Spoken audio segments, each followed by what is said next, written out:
വളരെ വേദനയോടെ ഒരു കാര്യം ഉണർത്തട്ടെ. ഈ അടുത്ത കാലത്ത് 2 അതിഥി തൊഴിലാളികളെ വളരെ നിഷ്ഠൂരമായി വധിക്കപ്പെട്ടില്ലേ? ആരാണ് അതിഥികൾ?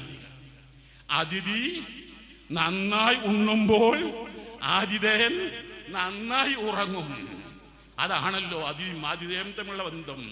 ഞാനും നിങ്ങളുമൊക്കെ ലോകത്തിന്റെ വിവിധ ഭാഗങ്ങളിൽ പ്രവാസികൾ ധാരാളമുണ്ട്.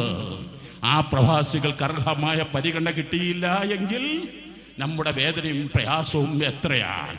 എന്നാൽ നമ്മുടെ നാട്ടിൽ നമ്മുടെ രാജ്യക്കാര് അതിഥി തൊഴിലാളികൾ വന്ന് നമുക്ക് കാശുകൾ ഉണ്ടാക്കി തരുമ്പോ ഞാനും നിങ്ങളും അവരെ സൽക്കരിക്കാൻ. അതിഥി തൊഴിലാളികൾ എന്ന് വിളി നല്ലതാണ്, സന്തോഷമുണ്ട്. പക്ഷെ വിളി മാത്രം മതിയോ? വന്യജീവികളാണെങ്കിൽ പോലും കൊല്ലാൻ പാടില്ല, പിടിച്ച് വാസസ്ഥലത്ത് എത്തിക്കണമെന്ന് നമ്മുടെ നിയമം പഠിപ്പിക്കുമ്പോ മനുഷ്യപ്പറ്റൽപ്പമുണ്ടായിരുന്നുവെങ്കിൽ എന്താകുമായിരുന്നു? ഇവിടെയാണ് കേരള യാത്രയുടെ പ്രസക്തി നിങ്ങൾ മനസ്സിലാക്കേണ്ടത്. ഇതെല്ലാം സംഭവിക്കാതിരിക്കാൻ ഇവിടെ നല്ല മനുഷ്യർ പിറക്കണം.